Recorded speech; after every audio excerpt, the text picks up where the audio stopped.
San Sebastian cheesecake'i evde lezzetli bir şekilde yapabilir miyim? Bu videoyu açtıysanız kafanızdaki soru bu olabilir. Size şunu çok net sözünü verebilirim. Dışarıda yediklerinizin hepsinden daha güzel bir tarif olacak. Ve siz bunu 10 dakika hazırlık, 35 dakika fırın, soğumasıyla beraber 2 saat içerisinde hop hop hop yiyebilme sözüyle. Hazırsak başlayalım. Bu cheesecake'i diğerlerinden ayıran özellik nedir? Şimdi klasik cheesecake'lerde altta böyle bir bisküvili bir kısım var. Bunda yok. Altı ve üstü aslında bir nevi kazan dibi gibi hafif böyle karamelize oluyor, yanıyor ve efsane lezzetli oluyor. Ortası ise böyle yumuşacık, akışkan. Onu böyle ilk işte San Sebastian'da yaptıkları böyle dilim dilim kesiyorlar, löp tabağa koyuyorlar. Böyle yerken ağzının suları akıyor. Ve böyle çok acayip bir şey daha var bu cheesecake ile ilgili. Yani galiba San Sebastian'dan bile daha meşhur Türkiye'de. Bizdeki bir çılgınlık var. Fakat fark ediyorum ki tarifler çok çeşitli. Bizim şu an yapacağımız tarif orijinal San Sebastian'da yediğimiz mükemmel lezzetinde. Hazırsak başlayalım. Şimdi ilk buradaki adı cheesecake olduğu için başrol oyuncusu tabii ki peynir. Ve burada kullandığımız peynirin kalitesi gerçekten çok fark ediyor. Ve bu içim taze peynirin aslında böyle yenilenmiş ve hem kokusundan böyle mis gibi süt kokusu, kıvamı tam bütün böyle cheesecake'ler için olabilecek en ideal halde. Yani lezzeti, labneler falan onlar yoğurt bazlı. Bu peynir kültürüyle yapılan gerçekten hem süt tadını almak hem de ağzında böyle diye kayabilmesi peynirin kalitesini aslında gösteren iki tane faktör. Böyle hiç ziyan etmiyoruz. Bütün kenarlarındakileri topluyorum. Bir de ayrıca bu kapları biz atmıyoruz. Çok güzel buzdolabında böyle saklama kapları olarak kullanılıyor. Artık olabildiğince her şeyi değerlendirmek bence kıymetli. Atığı minimize etmek hepimiz için, dünya için de çok çok önemli. Şimdi 3 kutu yani 350 gramdan 1050 gram koydum. Şöyle farkını anlayabilmek için yapmanız gereken test, farklı markaları alabilirsiniz, bu tada bakmak. Ondan sonra zaten kendi kendine cevabını veriyor gibi bir şey oluyor. Şimdi 1050 gram taze peynirim var. Bunun içerisine yaklaşık 1,5 bardak, yani o da 320 gram ediyor. Gramaj da önemli. Böyle bir ve böyle hatta 1,5'tan bir yarım parmacık daha fazla bile diyebiliriz. Şeker koyuyorum. Şimdi normalde cheesecake'lere aslında mikser sokulmaz. Çünkü neden? Kabarmaması, dümdüz olması lazım. Fakat biz burada San Sebastian'ın en önemli özelliği böyle böyle kabarması, o kabardığı yerde kenarlardaki peynirin, sütün karamelize olması ve lezzet de tam oradan geliyor. O yüzden ilk başta biz mikserle başlıyoruz.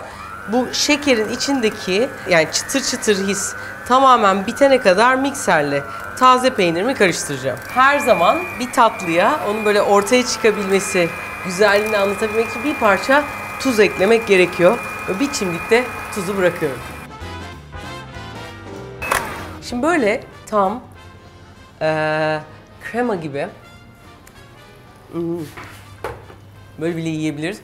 Kıvama geldiğinde artık tamamdır. Böyle ağzınıza şekerin böyle çıtır çıtır şeker tadı da gelmemesi lazım. O da önemli. Şimdi bundan sonra artık çırpıcıyla devam edeceğiz. Yumurtaları tek tek kırıp karıştıracağım. Son yumurtamı da kırıyorum. Bunu da karıştırdıktan sonra artık neredeyse hazırız. Şimdi bu arada şunu söylemeyi unuttum. Taze peynirde koyacağımız krema da oda sıcaklığında olması lazım. Çünkü burada bunu hazırladık, sonra fırına girecek. Bir anda böyle garibim soğuk, işte 4 derece, 8 derece falan, sonra bir anda 200 derecede şok. O şoku daha minimize etmek için oda sıcaklığında olması çok daha iyi. Sonra böyle kimi zaman böyle cheesecake'lerin içinde böyle parça parça kesilme gibi böyle pıhtılaşma görebilirsiniz. Onu görmemek için bu bayağı önemli. Şimdi artık yumurtalarımı karıştırdım. Kremayı da 2,5 kutu yani 500 mililitreden bir tık az, böyle 480 gibi krema koyuyorum. Onu da yavaş yavaş ekliyorum böyle. Böyle bayağı lımbır lımbır bir şey ve aslında şu an yumurta var, peynir var. İkisi birbirini tutacak. Krema var, onu böyle zenginleştirecek, güzelleştirecek. Çok azıcık da, yani bir çorba kaşığı ama böyle tepeleme çorba kaşığı da un ekleyeceğiz. O da 30 gram. Bunu da kesinlikle ve kesinlikle eleyerek koymak lazım. Hatta elesek bile topak olma ihtimali var. hava, nem falan filan hepsi çok fark ediyor. Şimdi bunu koyup tekrar karıştıracağım. Şimdi cheesecake'im neredeyse hazır ve şu an hiç topaklanmadı. Fakat bunu evde böyle %70 ihtimal minik topaklar kalabilir. O yüzden en son pişireceğimiz kaba alırken bir parça süzeceğiz. Şimdi bunu kenara alıyorum. Gelelim şimdi bunu pişireceğimiz kaba. Şimdi normalde evde varsa böyle bir kelepçeli kalıp olabilir. Bizimki birazcık daha da öyle fazla da yükselebilir diye bizim ayrıca böyle altı olmayan düz böyle çember kalıplarımız var. Ve bu yaklaşık 24 santim ve bu 24 santimde ideal boy. Eğer sizin kek kalıbınız böyle 20-21 santimler civarındaysa bu oranın 3'te 2'sini kullanarak, yani 6 yumurta değil 4 yumurtayla, 3 tane içim taze peynir değil 2 tane içim taze peynirle değiştirerek çok da güzel bir şekilde yapabilirsiniz. Aklınızda olsun. Şimdi burada fırın kağıdını bu kabın içerisine nasıl koyduğunda en önemli ipuçlarından bir tanesi. Çünkü benim bazı restoranlarda bile gördüm, şimdi kimseyi çekiştirmeyelim ama mesela geliyor arasında kağıt kalmış, yani kenar yuvarlak kağıtlarını o kadar güzel yapmamışlar. Hani onu da çekerken ayıramamışlar falan filan. Ve o tabii çok tercih edilen bir şey değil. Ve bu böyle bayağı hani cheesecake'in dilimini 20 liraya satan yerde bile başımıza geldi. Onu da söylemem lazım. Şimdi pişirme kağıdını ortadan ikiye katlıyorum. Şöyle. Sonra bir daha ortadan ikiye katlıyorum. Sonra bir daha ortadan ikiye. Ama hep şu ortadaki, yani uç sivri kısmı hep merkezde kalacak. Yani şöyle 2, tekrar 2'ye katladık. Hep ortadaki kısım merkez. Tekrar 2'ye. Ve katlayabildiğimiz kadar çok 2'ye katlıyoruz. Ne kadar çok katlarsak o kadar daha mükemmel bir yuvarlak olur. Şöyle bir şekilde kendimizce uçak yapmış olabiliriz. Böyle katladıktan sonra bu aslında dairenin merkezini belli ediyor. Daha küçük bir kalıp olsa etrafını kestiğinizde güzel bir yuvarlak olacak.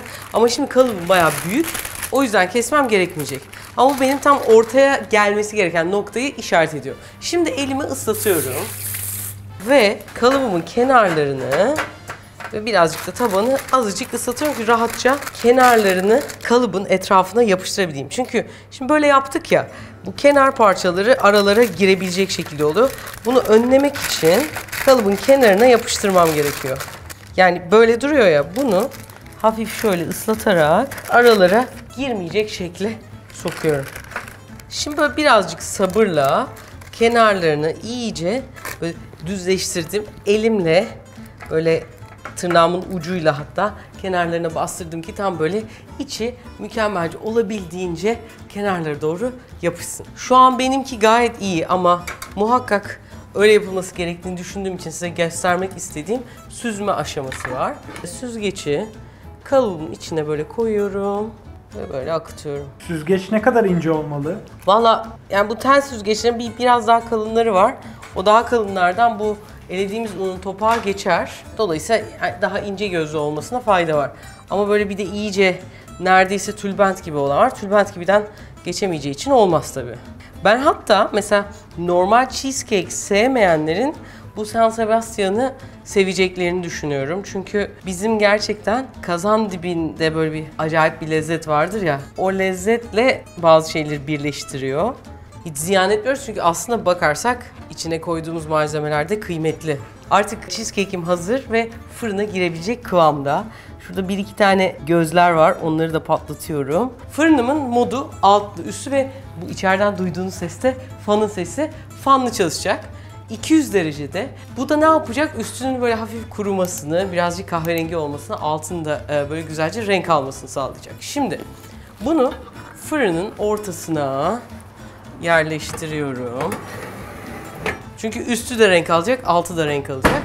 Bu şekilde yaklaşık 35 dakika pişecek. Kimi fırınlarda fırın her tarafı eşit pişiremeyebiliyor. Eğer böyle bir tarafı çok renk değiştirmiş, öbür tarafı beyaz kaldıysa bir 20. dakikasında falan değiştirebilirsiniz yönünü. O birazcık o pofluğunu eksiltecektir. Ama yapılabilecek şeylerden bir tanesi. Eğer fırınınız eskiyse ve böyle güzelce her tarafta ısıyı dolaştıramıyorsa aklınız olsun. Ama 35 dakika sonra cheesecake'im hazır ve nazır. Ben de bir artık yorgunluk çayını hak ettim diye düşünüyorum, ne dersiniz? Tam 35 dakika oldu. Hop. Cheesecake'i çıkarıyoruz. Üstü böyle güzel şekilde renk değiştirdi. Bir tık bile kalabilir mi diye bakıyorum. Aslında böyle bir azıcık daha bırakabilirim. 1 dakika daha bırakacağım. Demek ki yani havasından, buranın sıcağından falan da fark edebilir. Üstünde böyle hafif bir kahverengiliğin olması mühim. Böyle cascavalak hepsi yanık da olmayacak ama üstü böyle bej değil, bir kısım birkaç yerleri hafif koyu kahverengi olması lazım.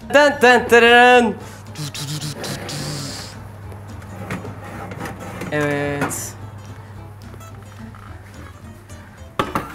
Evet, San Sebastian cheesecake'imiz neredeyse hazır. Daha doğrusu hazır da biz biraz bunu dayanıp beklememiz gerekiyor. Şimdi bakın böyle sallayınca bayağı lıngır lıngır sallanması mühim. Bu işin en zor tarafı, bu güzellik burada dururken aslında beklemek. Ama gerçekten oda sıcaklığına inmesini beklemek çok çok önemli. Bizim çocukken böyle bir origami şeysi vardı, programı. Böyle cumartesi günleri ilişki hatlarını alırdık, böyle katlayıp böyle hani kaz yaparsın, kuş yaparsın, araba yaparsın.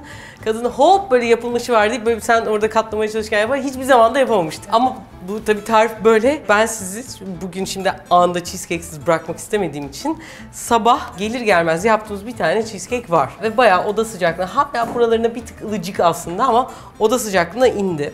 Şimdi bunu istersek böyle kağıttan tutarak tabağa taşıyabiliriz. Ama benim böyle bir tane şeyim var. Böyle kaydırdığım pastaları falan alırken şimdi riske atmayalım falan diye onu direkt altına koydum. Yavaş yavaş koyup bu üstünün bu güzelliğini bozmamak mühim. Ondan sonra da bu kelepçeyi çıkardığımız zaman yavaş yavaş artık açabiliriz.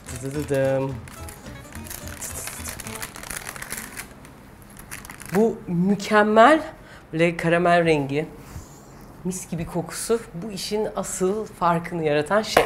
Ve bütün bak bu kıvrımcıklar şeyler lezzetini acayip arttırıyor. Hazırsak ne olur şunu güzelce keselim istiyorum. Şimdi keserken böyle tam ortasını denk getirmek benim için hep zordur. Şöyle giriyorum. Hop diye dümdüz çıkıyorum. Tipini bozmamak için çok fazla ileri geri yapmamak bıçağı önemli. Şöyle. İçi krema gibi akacak mı? Vallahi göreceğiz. Bunun ideali içinin tam böyle ortasının bir parça yumuşacık akması. Şöyle. Ve bunu tabağa böyle koyarken löp diye yan koyuyorlar. Hatta böyle bir değil 2 tane istersek. Yani buradaki ideal şey doğru yaptığınız zaman bu ortasının yumuşak hafif akışkan, kenarlarında birazcık daha sert olması. Bir de asıl böyle yine San Sebastian'da bundan böyle 2 dilim kesiyorlar. Şöyle hop kesip bıçağı çevirip bunu böyle tabağa bir tanesini bir tarafa doğru, diğerini de göreceli olarak daha ince bir dilim kesip yine böyle bıçağın yanıyla alıp çevirip bu sefer öbür türlü yani tersine doğru koyup 2 dilimi çıkarmak. Ve buradaki olay da şimdi normalde bunu hani çatalla servis ediyorlar falan ama aslında bunun yemesinde şöyle bir durum var. Bunun böyle bu kısmının böyle güzelce yumuşacık akabilmesi. Yani şöyle ve bir parça muhakkak o karamelize yerinden